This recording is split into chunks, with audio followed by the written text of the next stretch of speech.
Il y a énormément de monde en France qui a un lien avec l'Algérie. Dans la jeunesse française, il y a 39% de jeunes gens en France qui ont un lien avec l'Algérie. Que ce soit des filles et fils de pieds noirs, de harkis, des filles et fils d'immigrés algériens, etc. Il y a vraiment une grande frange de la population qui est liée à ce pays de l'autre côté de la Méditerranée. Et ceci dit, il y a énormément de non-dits. Donc la question des non-dits et des silences, effectivement, ce serait, un fil psychologique. Mais en fait, il y a un autre silence qui, lui, n'a rien d'arbitraire, qui est décidé, qui est un silence d'État. La mise sous silence, elle n'est pas psychologique à cet endroit-là. Elle est décidée, elle est là pour garantir, selon les autorités, la pérennité de la République à ce moment-là et toujours actuellement. On ne pouvait pas parler d'Algérie à table, on ne pouvait pas parler en arabe. J'avais tous les dimanches ma grand-mère et mon grand-père. Mon grand-père parlait arabe. Quand il est devenu fou, il n'y avait plus que l'arabe qui venait. Mais ça a nécessairement changé des choses dans son comportement. Puis le fait qu'il n'en parle pas pendant 40 ans, en fait, montre juste déjà qu'il y a quand même une forme de souffrance. En fait. Si je me souviens en 5e que le sujet a été évoqué par la prof d'histoire. Pourtant, j'étais pas une très bonne élève. Mais ça m'avait marqué parce que ça a duré que 2 séances, je crois, et qu'elle s'en était excusée, quoi. Qu'au programme, ça allait aller vite là-dessus. Et que si franchement la France n'avait pas trop bien agi, mais bon, c'était assez flou, quoi. Donc voilà, encore une fois, porteur d'une dette qu'on n'arrive pas trop à nommer, quoi. Quelle étape c'est ça, en fait? C'est ça qui me dégoûte, c'est que je sais, quand je vois ça, je sais que mon grand-père, il avait peut-être 24 ans, je sais pas. Et je sais qu'à ce moment-là, il ne savait pas du tout ce qu'il allait foutre là-bas. Les choses se sont un petit peu aggravées dans mon esprit avec les premiers retours des cercueils de conscrits. Là, la guerre d'Algérie a pris une place très importante dans l'esprit des Français. En fait, à chaque fois qu'on écoute quelqu'un, il y a un lien. Il y a un lien qui est trouvé avec l'histoire qu'on va essayer de construire ensemble. Mais tous, même ceux qui ont commencé en disant en fait, qu'ils étaient éloignés, ça peut partir d'une anecdote ou d'un grand-père ou d'un père ou de la police ou de plein de choses. Et on se rend compte que déjà l'histoire, elle se raconte. Donc il y avait un peu un truc de la Grande Guerre,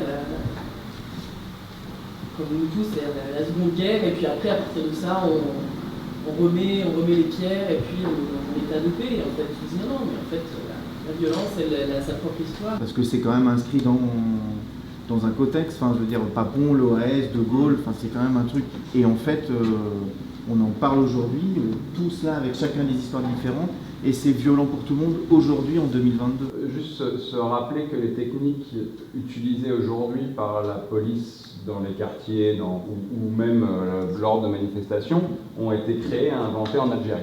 Il y a 2 ans, Zineb Redouane est morte à Marseille, alors que c'est une femme âgée qui, je sais plus, avait 80 ans, je crois, qu'elle a pris un tir de flashball alors qu'elle était à la fenêtre de sa maison, et que la seule réponse de l'institution et du gouvernement à cette question-là, ça a été une enquête de l'IGPN qui n'a rien donné. Donc encore une fois, on peut faire un lien entre l'occultation par les services de l'État de drames comme cela. Et la place de la police, je trouve qu'elle a changé aussi. Elle a été héroïque à des moments, les gens dans la rue m'ont dit ouais, il me sauve, tout ça. Et en fait, j'ai l'impression qu'au fur et à mesure, c'est ce qui a permis de justifier ou de faire les aveugles sur plein d'actes horribles de meurtres et de massacres. Parce qu'en même temps, ils nous sauvent. Donc il qualifie la colonisation en 2017 de crime contre l'humanité. En 2022, président de la République, c'est une histoire d'amour qui a sa part de tragique. Donc on est quand même dans un rapport à l'Algérie qui est, comme tu le disais, une variable d'ajustement. Une histoire qui est très importante pour nous, qui est l'histoire d'une jeune fille qui s'appelait Fatima Bédar et qui est partie manifester à 14 ou 15 ans et qui n'est jamais revenue. À qui, le 30-31 octobre, son père est allé reconnaître son corps et on l'a déclaré suicidée. Et en 86, sa sœur a découvert dans un journal, dans un article, que c'était pas un suicide, mais que sa mort était liée à la manifestation du 17 octobre. Typiquement, ça c'est un silence familial créé par un silence d'État, fabriqué par l'État. Et c'est aussi ces répercussions et ces obligations de silence formulées par l'État, imposées par l'État, qui nous intéressent, et voir les conséquences, et ce que ça reproduit, et quelle chose ça engendre dans la société, quelle construction. C'est-à-dire que si on n'est pas capable, nous, Françaises, Français, de regarder en face cette histoire-là, sans que ça descende de son piédestal nos valeurs républicaines.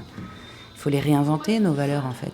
Elles sont vides de sens. Si on n'arrive pas à regarder ce qui s'est passé dans l'histoire, ça n'enlève rien à qui on est. C'est pas une question de culpabilité qui va durer.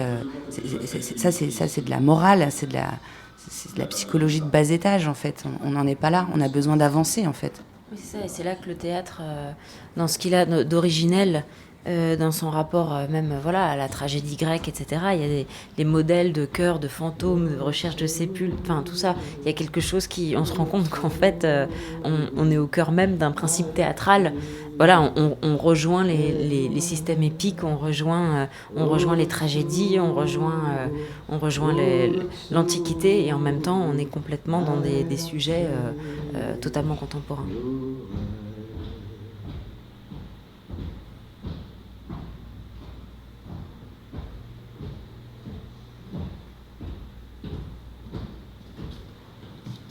Dans la fiction et dans les arts, on a aussi un devoir pour, je pense, présenter les choses aussi différemment. Moi, ça m'effraie vraiment quand je regarde des spectacles d'histoire qui me redisent la même chose qu'un bouquin. En fait, c'est l'illustration parfaite de ce que je peux lire, et c'est vraiment pas du tout intéressant pour moi quand ça se passe comme ça. Sur un positionnement colonial et sur justement la recherche de la réconciliation.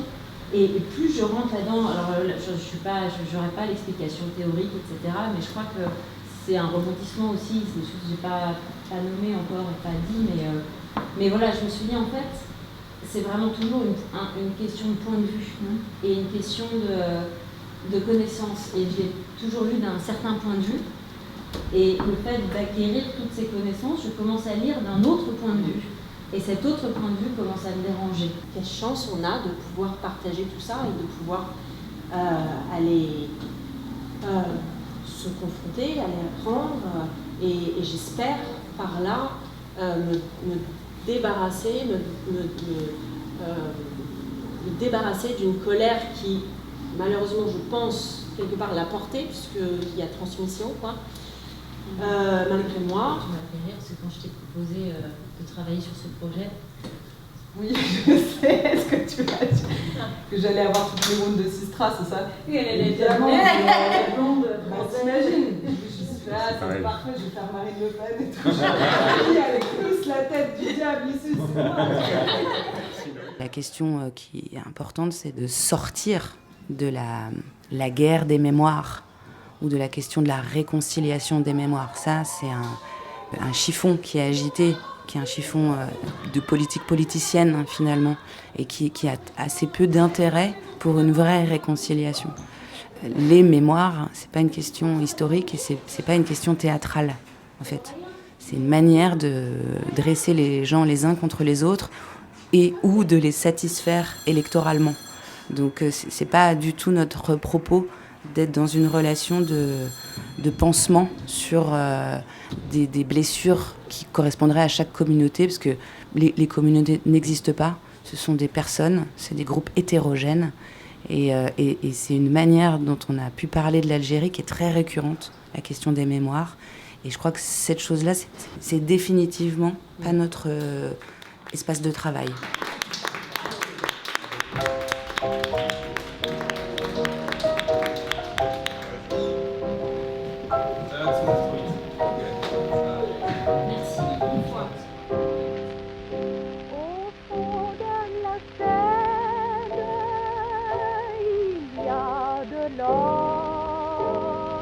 C'est vraiment de tisser des itinéraires à partir de ce point historique et de tisser des fils qui viennent du passé, du futur. Et voilà, il y a aussi une question de temporalité, en fait. Et comment un événement, il existe maintenant, concomitamment.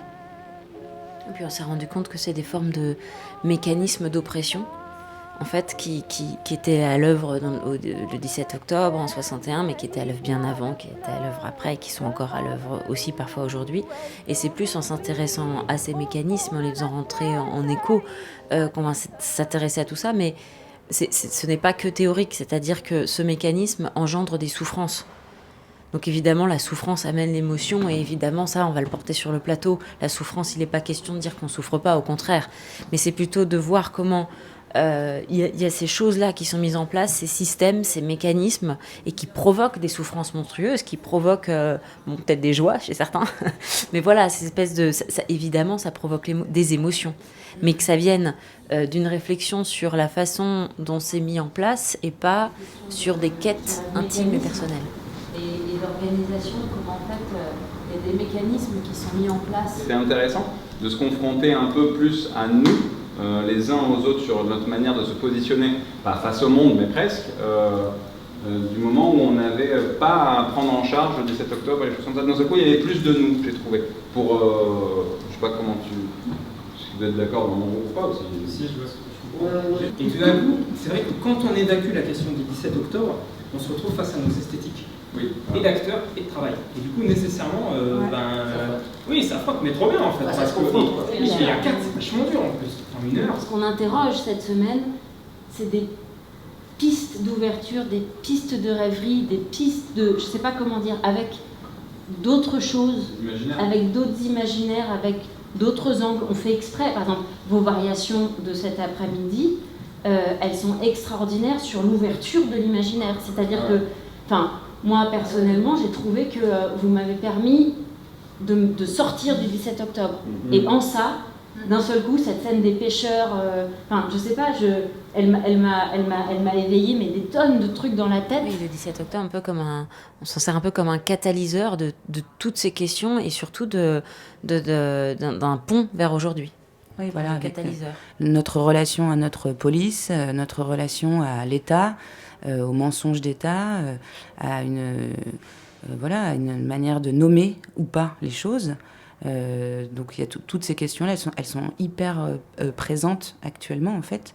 La question de la répression par la police, la question de l'accueil de l'autre, la question de la différence, qui est une grande question qui nous anime. Comment on peut considérer des gens si différents de nous qu'on peut les jeter à la Seine.